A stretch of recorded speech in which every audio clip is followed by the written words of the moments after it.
Hey folks, this is Vince with Dad's Gaming Addiction, and today we're going to quickly check out Empire of the Ants. This game will be releasing onto various platforms on November 7th, 2024. I received my key early courtesy of Games Planet, so special thanks to them for sending me a key. In fact, if you're interested, I do have a promo code for you. You can get this game, Empire of the Ants, on Games Planet for 14% off if you use the promo code DAD.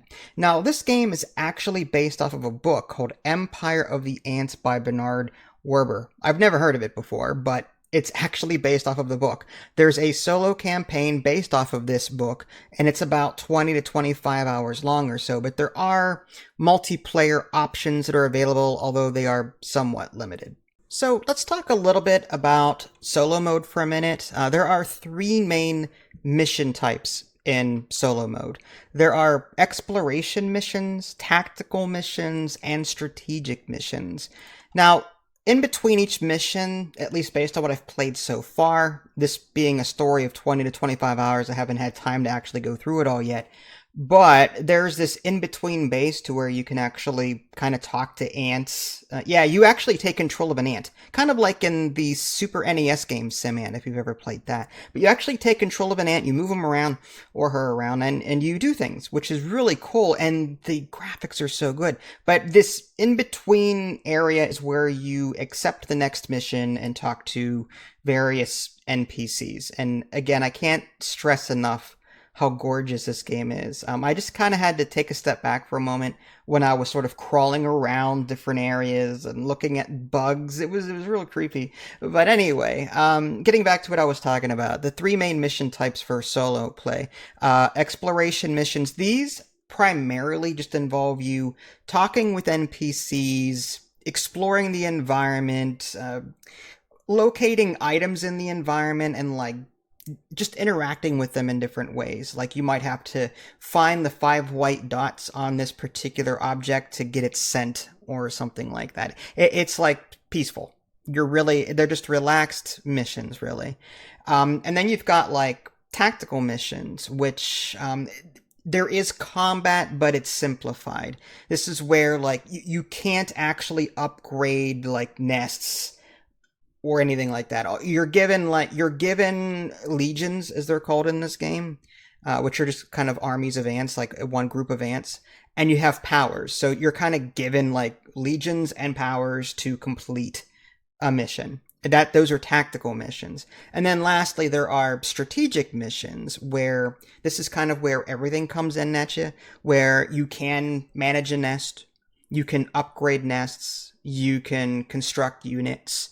And the RTS in this game, which is what this is, it's a real-time strategy game. But again, it's in the point of view of you. So it's not top-down. You don't like, not like in Empires of the Undergrowth where you can kind of select a bunch of ants or whatever and do your thing. Rather, you kind of have to like, it feels console-y if I just be honest with you. Again, I've played a couple of games like this. I can't remember if it was Sarge's Army or something, or it was the the green Army Men games that for the console where you actually had to like select a unit in third person and then move them around, point where you wanted them and click, and they would go there. That's what you're doing here. You're selecting a unit with either the mouse wheel, you select a unit on the bottom of your screen, and then you kind of tell them where to go, and they end up going there. Workers will collect, there's like pine cone, that's wood, and then there's food. So those are the two main resources there. And that's the RTS side of it. It's all done in like third person, just so you know. But it's still relatively fun to look at. Now, multiplayer, on the other hand, that's a bit limited. There's ranked 1v1, there's ranked 3-player free-for-all, and then there's custom games. And I played a match, and that's what you're looking at now. It was a private lobby kind of thing.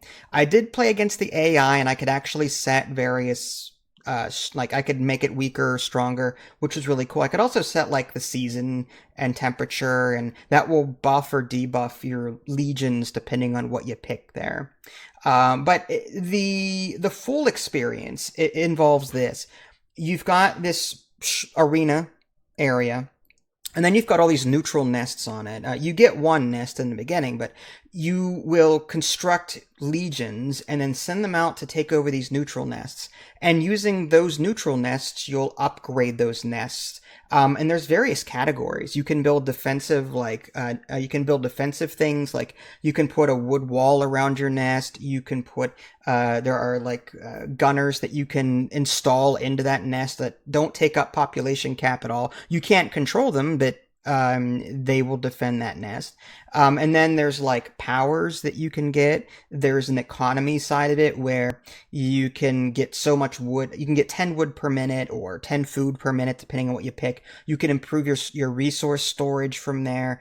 But the kicker is each nest can only have so many buildings in it, or so many upgrades. So you have to manage, like, okay, this nest is going to be pure economical, or you can just go for a mix of whatever if you want. But the space in a nest is limited. And unfortunately, I haven't seen an underground part of this yet. I've been playing for about 2-3 hours now, and I've not seen any underground activity. All of it's been above ground. Even when taking out an enemy nest, all of it seems to be like we're all attacking it from the ground, and we just automatically kind of capture the nest. We don't actually go in the nest and take out the queen or anything like that, at least not manually.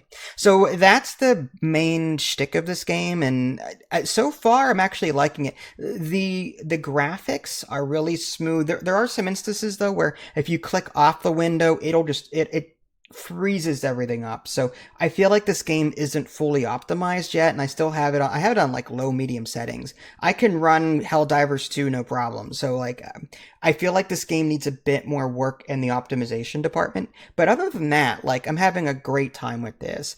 I will just say this is more of like a broad overview, because you guys really liked my Empires of the Undergrowth videos. So my plan is release this video first to give you an overview of everything, and then we'll start releasing videos, showing off individual gameplay segments, story mode, the custom battles, that kind of thing. But all in all, if you're going to get like 25, 30 hours out of this, plus the whole multiplayer thing, I wish multiplayer were a bit more in-depth than what it is. I felt like multiplayer is more of an add-on to this. I wanted more control over, sides and strengths and just more options in general for an RTS game. So hopefully they add that later on post-launch, but I guess we'll see. This is Vince. Thanks for watching. Catch y'all next time. Take care.